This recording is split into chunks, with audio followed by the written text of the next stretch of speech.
Este é o Trocando Ideias, um programa apresentado pela Igreja Presbiteriana de Pinheiros. Nós estamos ao vivo na programação da IPP-TV, estamos também no canal do YouTube. Além deste programa e de tantos outros preparados especialmente para você, você tem a programação completa ao vivo da igreja. Então, acompanhe toda a programação, dando uma olhadinha no site da igreja, está aparecendo aqui embaixo para você, tá bom? Nós vamos ao programa de hoje.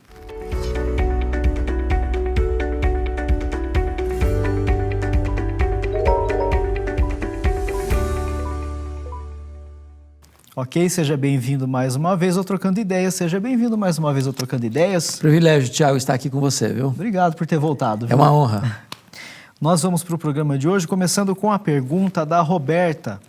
A Roberta, como que a Roberta mandou a pergunta para cá? Ela mandou um e-mail para nós. Está aparecendo o e-mail para você, o endereço de e-mail, aproveite. No finalzinho do programa, abra o e-mail, mande sua pergunta para cá. A pergunta da Roberta é a seguinte: Pastor Hernandes, a minha filha está namorando um ateu. Nós já conversamos com ela sobre as dificuldades que esse relacionamento pode enfrentar mais para frente, mas mesmo assim não tem surtido efeito. E aí, como pais, o que podemos fazer em relação a isso, pastor?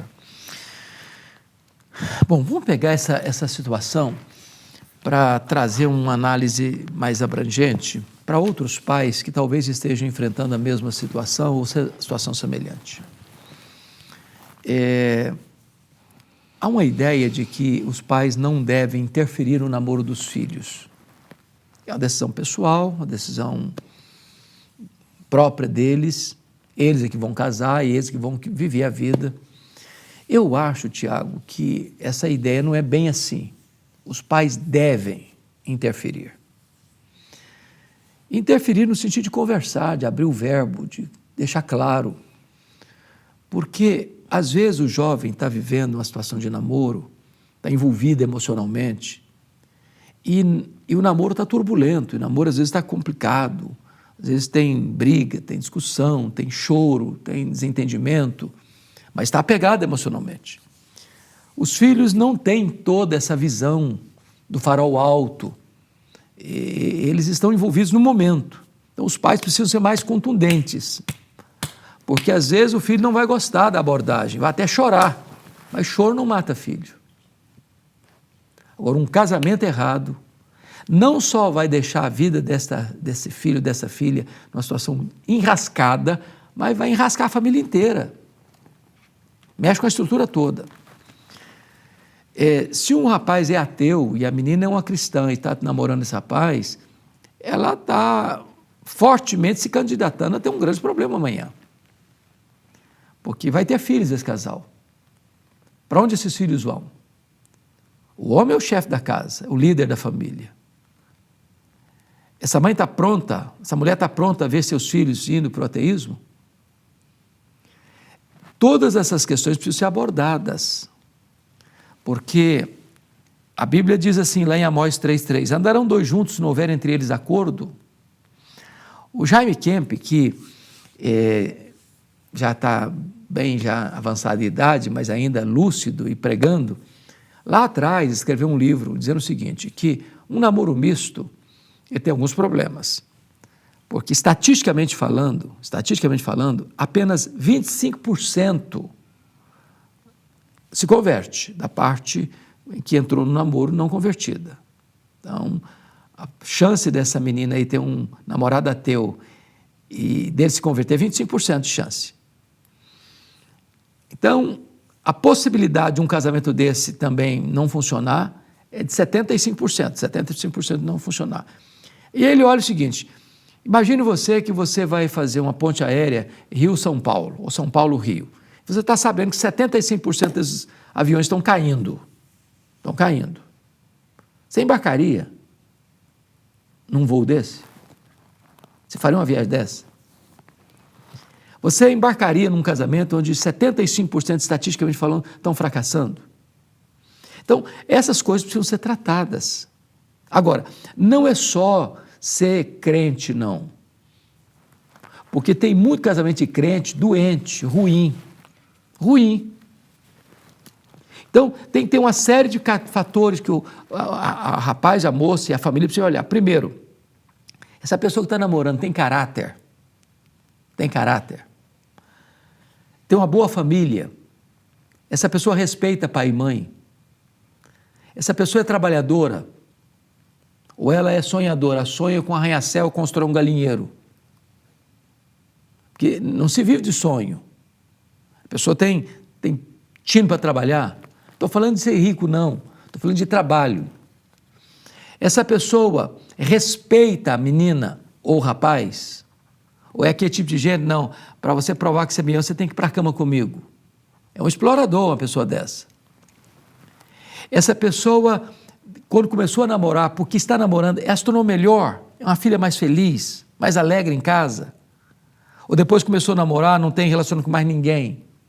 Então, é uma série de fatores que eu tenho que olhar. Porque tem gente que inocentemente, não, é da igreja. Ou falo de ser da igreja, não significa que vai ser um bom marido, uma boa esposa, não. Tem muito casamento doente nas igrejas. Então, cabe aos pais, Tiago, olhar todo esse conjunto para então orientar seu filho e sua filha se deve ou não deve continuar o namoro. Bom, pastor, já que o senhor abriu o gabinete pastoral, vamos para mais um aconselhamento? Essa participação veio da Silvia Johnson e ela diz o seguinte: pastor, eu perdoei uma traição do meu esposo, mas hoje, 10 anos depois, eu vejo que não valeu a pena. Ainda posso me divorciar, já que foi um adultério? Veja bem, é complicada a colocação aí, porque está escrito aí que há 10 anos houve uma traição e houve um perdão. Perdão é quando você zera a dívida. Se a frustração dessa pessoa tem a ver com outra causa que não uma reincidência moral do marido, acho que não deve. Porque para divórcio você só tem 2 cláusulas exceptivas na Bíblia, que é infidelidade e abandono. Se o problema, pelo que eu estou vendo aí, é outro problema, o relacionamento não está atendendo à expectativa, talvez o romantismo, talvez o diálogo, talvez a comunicação, é preciso investir no casamento. Porque o problema causador, que poderia ter sido lá atrás, foi perdoado. Foi perdoado. Imagine você, Tiago, na nossa relação com Deus, Deus falar assim para mim: olha, eu te perdoei aquele pecado que você cometeu, mas eu estou suspendendo aquele perdão, não vou perdoar mais não. Vou perdoar mais não. Então, o que eu fiz lá atrás, vou desfazer. Deus não faz isso com a gente. Então, eu acho que nesse caso aí, fazer um diagnóstico do problema hoje, por que está assim, está frustrada a relação, corrigir isso, acertar isso, dialogar, perdoar, acertar, investir. Porque não tem casamento saudável sem investimento. Casamento não pode entrar num ponto morto, no plano piloto, e dizer agora deixa a vida me levar. Não, tem que investir todo dia, tem que cuidar todo dia, tem que pedir desculpa todo dia, tem que amar todo dia, tem que respeitar todo dia. Sem semeadura não tem colheita. É o conselho que eu daria no gabinete pastoral do Trocando Ideias. Muito bom. Vamos para a última pergunta. Bora. Participação de Gabriel Santos. Olá, prezado Tiago e reverendo Hernandes. Oi, Gabriel. Qual é o conselho que o senhor daria para quem quer seguir docência na área teológica? Abraços. Eu não sei se o Gabriel, né? Gabriel. Se o Gabriel está falando de docência na igreja, numa escola bíblica dominical, por exemplo, o senhor está falando de docência num seminário, para ser um professor num seminário teológico. Mas vamos seguir o conselho de Paulo. Quem ensina, esmere-se no fazê-lo. Tem o dom de ensino. A Bíblia diz isso, tem dom de ensino.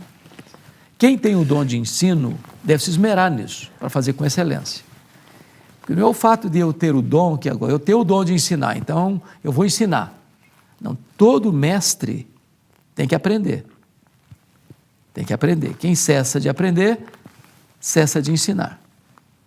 Como é que eu sei que eu tenho o dom de ensino? Quando eu tenho prazer de aprender e prazer de ensinar. Eu não posso achar que eu tenho o dom e eu tenho todas as ferramentas, tenho todo o conhecimento, já estou pronto e acabado e agora eu vou ensinar. Então, se ele aspira a isso, glória a Deus porque ele aspira a isso. Glória a Deus. Como é que ele vai honrar esse chamado, essa vocação? É estudando, é se aplicando, é meditando, é conhecendo, é mergulhando nos livros, é aumentando o acervo dele, para que ele possa, então, ter um reservatório que deve se renovar todo o tempo, todo dia, toda hora, para que eu continue ensinando, ensinando, ensinando. Ensinar é uma coisa extraordinária, é um privilégio, é uma bênção. Sobretudo, quando você ensina não apenas português, matemática, física, química, biologia, mas você ensina verdades eternas que não apenas vão tornar um cidadão mais bem sintonizado com o seu tempo e a sua época, mas um ensino que vai transcender para a eternidade, que vai reverberar na eternidade. Que Deus abençoe você, que tem esse desejo. Parabéns e prossiga nesse ideal, se preparando para isso. Bom, eu comecei o programa de hoje dizendo sobre a vasta programação da Igreja Presbiteriana de Pinheiros no YouTube. E aí, a questão, meu amigo, que não é só o vídeo estar lá no YouTube. Pastor, os vídeos estão legendados em vários idiomas. Olha que cuidado, hein? Que carinho da igreja. Pois é. E que ferramenta evangelística é isso, hein, extraordinário. pastor? Olha, a Igreja de Pinheiros hoje, Tiago, alcança mais de 100 nações. Nós temos sermões legendados em russo, em mandarim, em francês, em inglês, em italiano, em espanhol. E a igreja tem tido muito zelo em levar esta mensagem, por entender a sua vocação missionária. Então, você que está aí nos acompanhando, você pode, conhecendo alguém, né, de um outro idioma, de um outro país, recomendar as mensagens do YouTube da Igreja Presbiteriana de Pinheiros. Fica aqui o nosso convite para que você siga, então, o canal aqui no YouTube e também quero convidar você a seguir o pastor Hernandes no Instagram, @Hernandes Dias Lopes, e também o nosso querido pastor Arival, @Arival Dias Casimiro. Faltou falar alguma coisa? É só dizer para o pessoal que nós amamos muito vocês e preparamos esse programa com muito carinho para vocês e nos veremos, se Deus quiser, no próximo programa, né, Tiago? É isso aí, pastor. Obrigado, viu? Privilégio. Obrigado por ter ficado com a gente até o finalzinho. A gente espera você no próximo programa. Até lá. Tchau, tchau.